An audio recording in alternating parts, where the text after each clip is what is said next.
Facebook, I am in Johannesburg and I'm about to do my podcast live, but I just want everyone to see what Johannesburg looks like. Man, I'm telling you, this is an experience that everyone needs to see. So for the next 30 minutes, I'm gonna talk about my experience here. We're gonna get into the educational topics that's happening in Johannesburg, but I want everyone to see I'm coming live from Johannesburg. Look at the background, look at all of this stuff right here. Look, this is this beautiful. Look at everything, the land, just everything you see.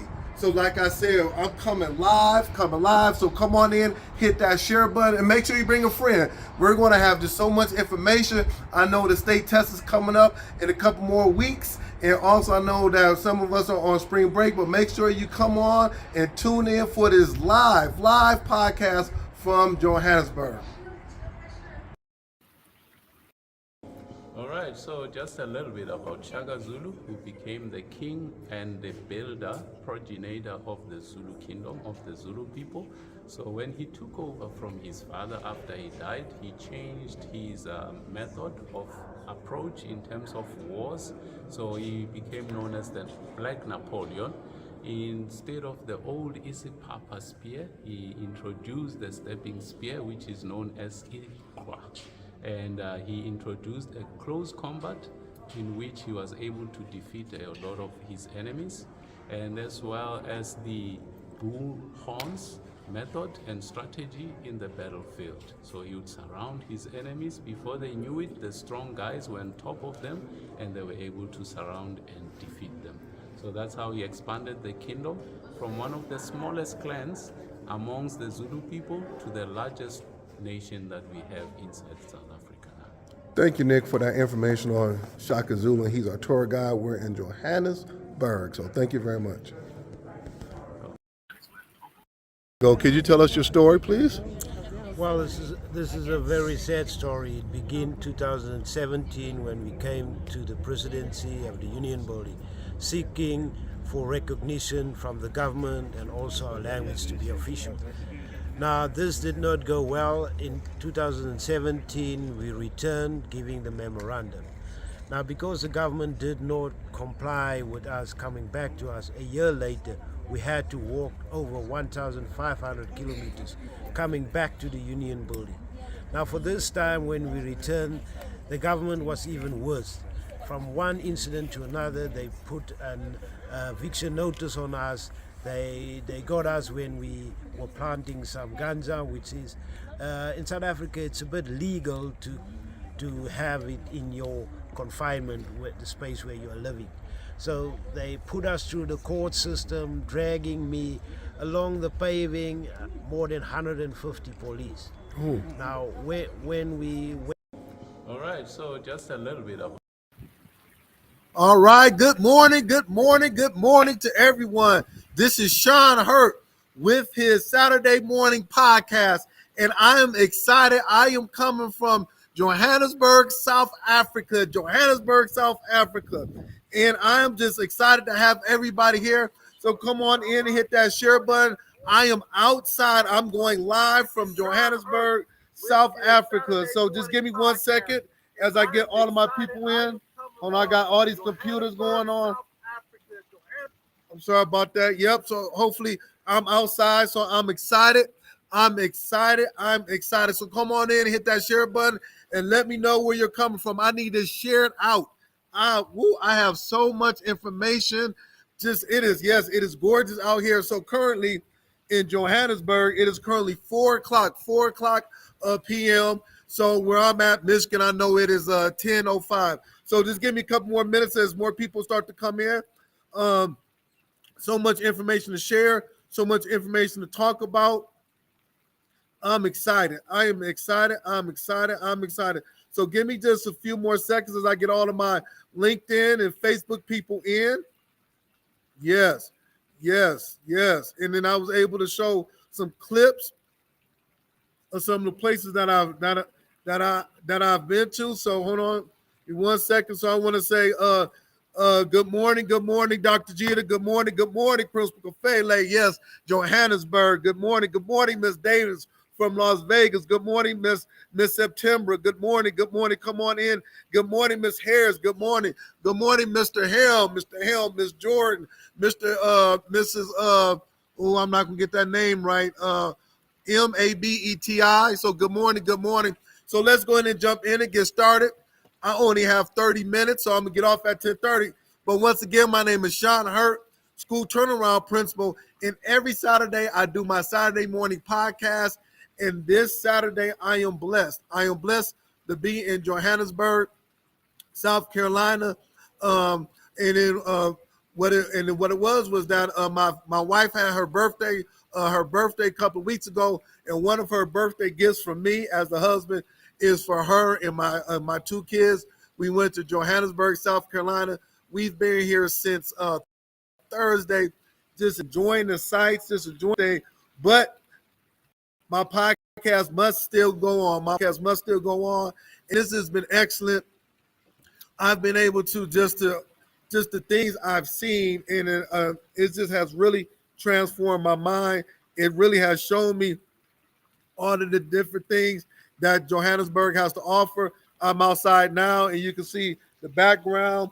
We were able to go. I was able to witness the biggest thing that I've had to blessed to be able to see is that I was able to go into Nelson Mandela's house. I'm gonna say that again. I was able to go into Nelson Mandela's house. Oh, I'm sorry, South Africa. I'm sorry, I said South Carolina. South Africa. I'm sorry, Principal Fele said that. Johannesburg, South Africa. So I was able to visit Nelson Mandela's house, and it was just a blessing just to be able to see his house, where he marched, the street that he lived on, his bedroom, his living room, all the things that he has done over the years. It really just took me to a whole different level mentally as I was inside of that house. It really made me reflect on me and the work that I'm doing, the work that I will be doing, the work that I have to do to go to a whole nother level. Also, it made me realize the struggle that my ancestors have. It's just not in the United States, it's all over the world. But to be able to see the struggle, to be able to understand that struggle, to be able to see my forefathers, man, walking, marching, getting killed, getting hanged, getting beat, just be able to have the rights that I take for granted. To be able to drive down the street and see people selling food, selling clothes, selling different things from sun up to sundown, just to be able to bring it home, just to make a living. Yesterday, we took a tour of Johannesburg, and we were on a tour bus, and I was blessed by this. So it was about 30 of us on a tour bus, and it was about 15 high school kids, and they all was sophomores at the local high school. So I asked them, I said, why are you on this tour bus? Aren't you supposed to be in school? It's about 12 o'clock. They said, yes, but we are some of the top scholars at our school. So our treat for today, or what we're able to do, is we were able to take a day off, and we were able to tour Johannesburg. I believe that the high school was 30 minutes away, and I was just having a conversation with about 5 or 6 young people that was in my group. I told them I was an educator, and I started to ask them questions, and just the knowledge that they have. They were telling me how all of them aspire to go to college, but not college, in Johannesburg. They want to go to college in the United States because they feel that the universities in the United States are the best universities. Just to hear, how much that they study, just to hear, how much that they took pride in their culture, just to hear, how they reverence their mother and their fathers and their grandparents and things of that nature. Just to hear, how they all want to be lawyers and doctors and engineers, and how they are on the path of achieving greatness. So for me, just to see that, it made me realize that my work is just not, I'm not just supposed to do the work just in the United States. This is all over.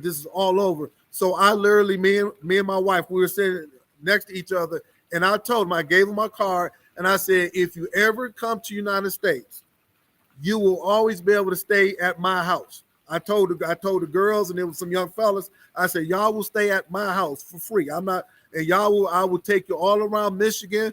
We'll tour all of the sites, whatever it may be. And even if you go to school, if you go to college down in Michigan, in my area, you will always have a place to stay. That's how inspired I was.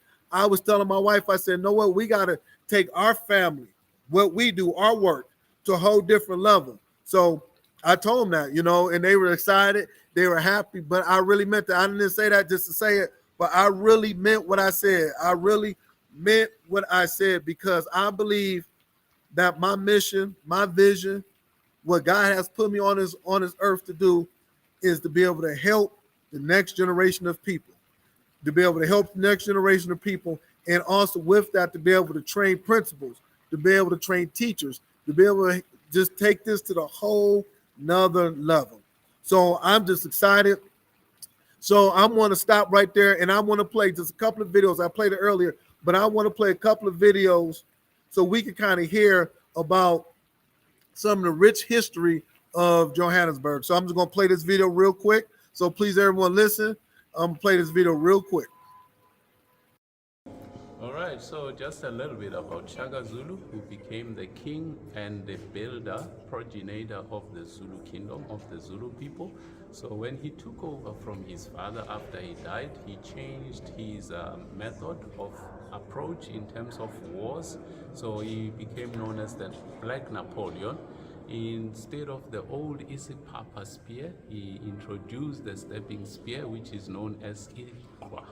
And he introduced a close combat in which he was able to defeat a lot of his enemies, and as well as the bull horns method and strategy in the battlefield. So he would surround his enemies. Before they knew it, the strong guys were on top of them, and they were able to surround and defeat them. So that's how he expanded the kingdom from one of the smallest clans amongst the Zulu people to the largest nation that we have inside South Africa now. Thank you, Nick, for that information on Shaka Zulu. He's our tour guide. We're in Johannesburg, so thank you very much. All right, so I just want to play that. He was our tour guide when we went to the Apartheid Museum down in Johannesburg. And, man, just to see the struggle, once again, just to hear about my rich history, really just took me to a whole nother level mentally. Took me to a whole nother level mentally. I'm going to show another video, and I want you to kind of hear this right here. Just kind of hear, just hear about some of the people who are fighting for these rights that I didn't even know about. So here's another video. It's about a 2-minute video. Please, everyone, and I need everyone to hit that share button. Like I said, I'm learning as we speak. I'm trying to get this information. I'm trying to learn. So just kind of listen and let's spread this word. Just please spread this word. Could you tell us your story, please? Well, this is a very sad story. It began 2017 when we came to the presidency of the union body, seeking for recognition from the government and also our language to be official. Now, this did not go well. In 2017, we returned, giving the memorandum. Now, because the government did not comply with us coming back to us a year later, we had to walk over 1,500 kilometers coming back to the union building. Now, for this time when we returned, the government was even worse. From one incident to another, they put an eviction notice on us. They got us when we were planting some ganja, which is, in South Africa, it's a bit legal to have it in your confinement, with the space where you are living. So they put us through the court system, dragging me along the paving, more than 150 police. Ooh. Now, when we went up to the court, asking the court for justice, all they did was they just throw out the case. Now at this moment, they have once again put another eviction order on us, which is the 4th eviction order, where they want to remove us from the union body. We simply said that as the First Nation people of South Africa, the same as all First Nation across the world, all we seek is justice For us as the First Nation of South Africa, we seek recognition as the First Nation, our language to be official, return of ancestral land, and the removal of the colored word. Yet these words just fell onto deaf ears of this government. It's almost 5 years and the government are still silent about this. All right, thank you. And could you tell us your name? I am King Khoisan SA. Okay. In my language, say, go up Khoisan SA. Thank you. Thank you. Thank you. All right, I'm back again. So I just want to show those two videos of just hearing the history, hearing the struggle of a lot of people that's taking place in Johannesburg. So I told him, I said, no, I do a podcast every Saturday. I said, let me please tape it and let me get this out to the world. Let me get this out to the world. And like I said, what I'm going to do is that I'm going to read. I'm going to do more studying. I'm going to understand what's taking place even more, because it has really opened up my eyes and has really opened up my heart. And that's why I'm doing this podcast. So now moving forward, and then just stay with me for the next 13 minutes. I want to just to talk to my educators out there, my principals, my teachers, my administrators, all of my friends in education. I just want to just talk and share. I know that, I talk about data all the time. I know I talk about all these things, but I really need to come with it from my heart.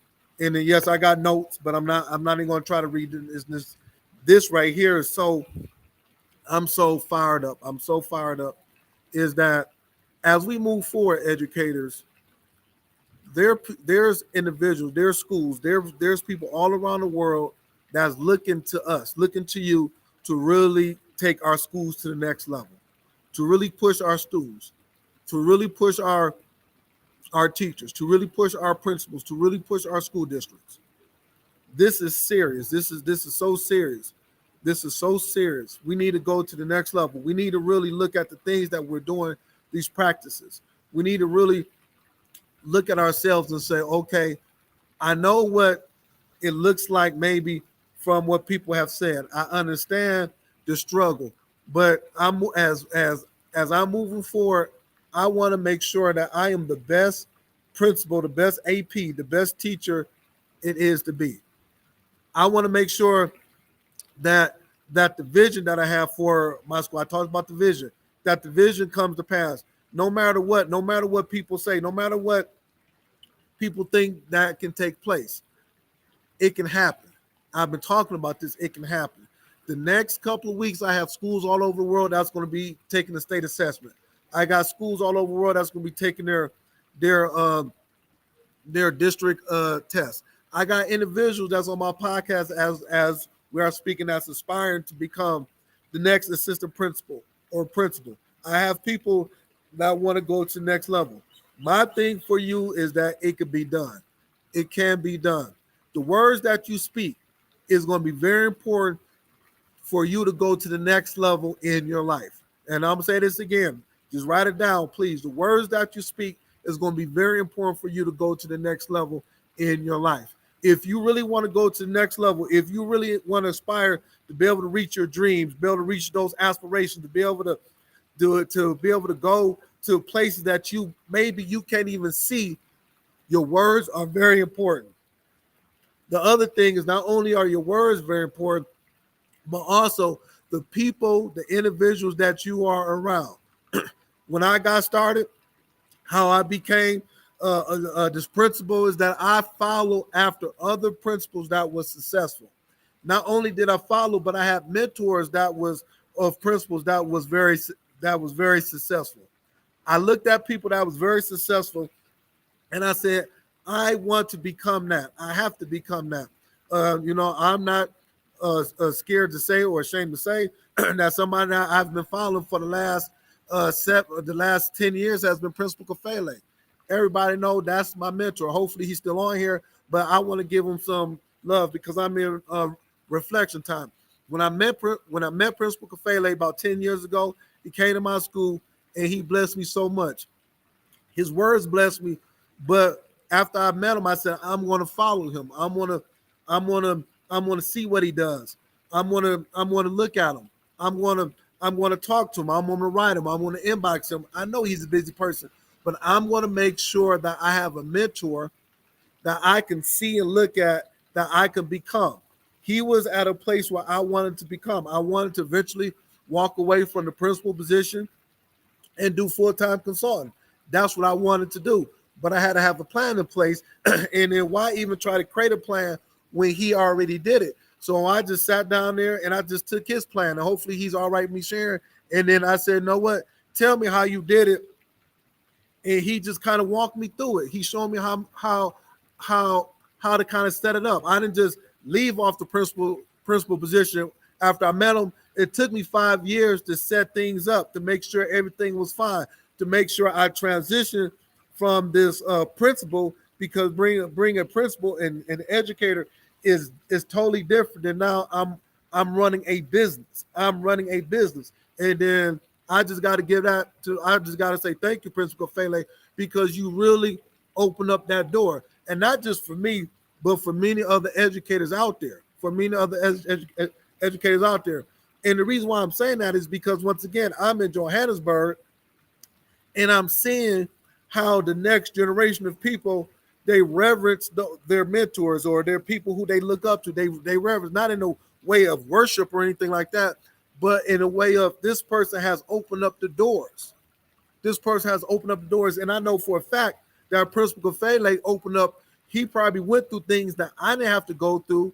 No, he probably went through things during his time, let me say this right, that now would allow the next generation of consultants and speakers like myself and some of the other ones to be able to get there a little bit more easier. So he took the whoops. He had made the mistakes. He took all of the lumps for the next generation of people.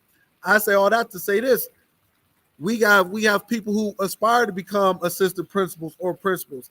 They aspire to have these nice schools. They aspire to go to the next level. You have to have somebody who has done it already. You have to have that person. You have to go on these podcasts and listen to me at 10 o'clock, Create and Educate at 10:30, Principal Fele at 11, Josh Tarver Sunday at 7, and some of the other ones. You have so many other ones. I don't want to, forget, but all these other ones. We're here to pour into you because we have done that work. And not only listen to our podcast, but also we're doing consulting work. So even if you want me to come into your school, or Principal Fele, or Create and Educate, Josh Tarver, or whoever these people are, we come in to do the work. We come in to do the work. There's not a price that you could put on your school to be able to move your school to the next level. There's not a price that you could put on your school to be able to transform those teachers and take them to the next level. There's not a price that you could put on yourself to be able to say, "Know what? I want to learn how to become the best principal. I want my school to go from a F to an A, from a D to a B, or whatever it may be." There's no price that you could put on yourself to be able to get that to take place. So that's why I'm so adamant about the work I'm doing. That's why I'm so adamant about how I'm out there reaching out to everybody. That's why, before I even came to South Africa, last week I was in Tucson, Arizona, doing some work in Tucson, Arizona, because what we have to do is that the schools out there, you are going to improve based on using these best practices that we've been talking about for months and years and years. It will take place. How do I know? Is because I have done it. I was a principal. I was a principal for many years, and I just used these strategies. Schools that I've worked with, I've seen them improve. Teachers that are teachers, I've seen them go to the next level. They went from a teacher to an AP to a principal.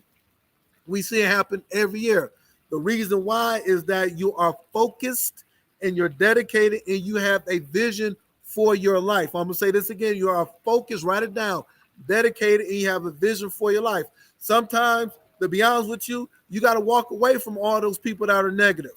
You shouldn't be talking to them.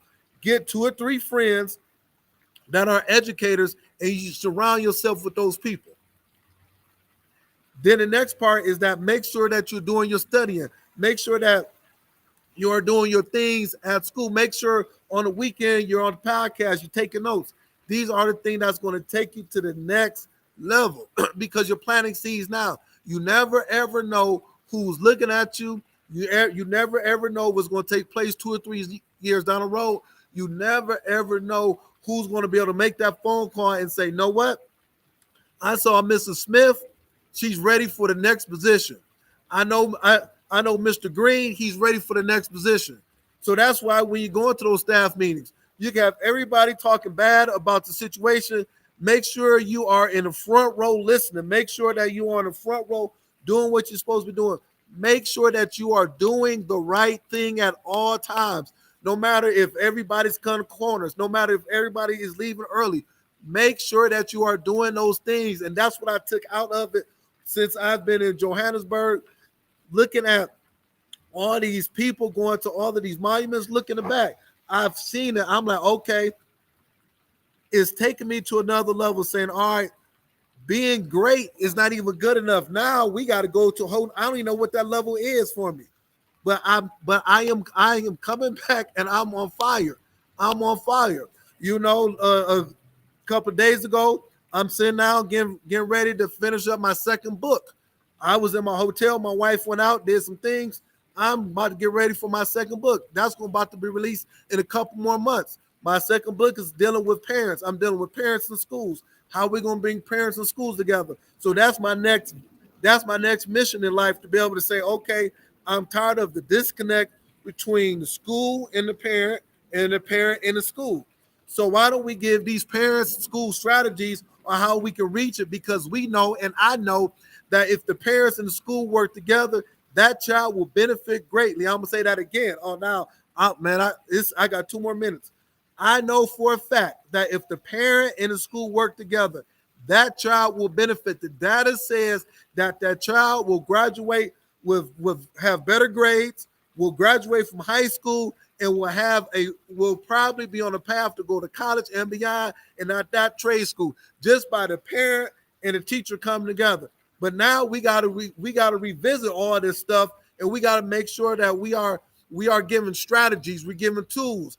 We gotta make sure our schools are set up so we can be like how it is in Johannesburg. I'm looking at it.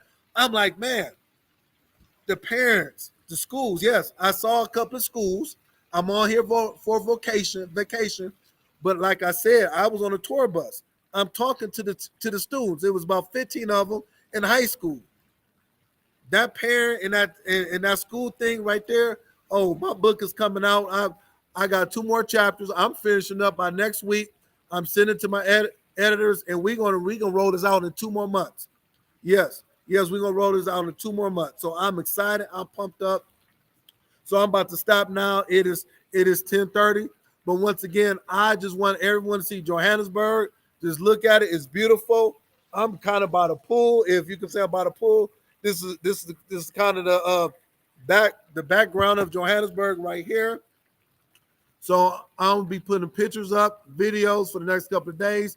Please share. Please make sure that you let people know about the work that these people in Johannesburg is doing. I put 2 videos up. Please just watch it, share this news, pray for the people down here, and I'll be back in the United States in a couple of days. Thank you very much. I'll be on next week. Be blessed. I will see everybody create and educate. And if you would like for me to come to your school and district, even if you're in Johannesburg, I want to do some work down here.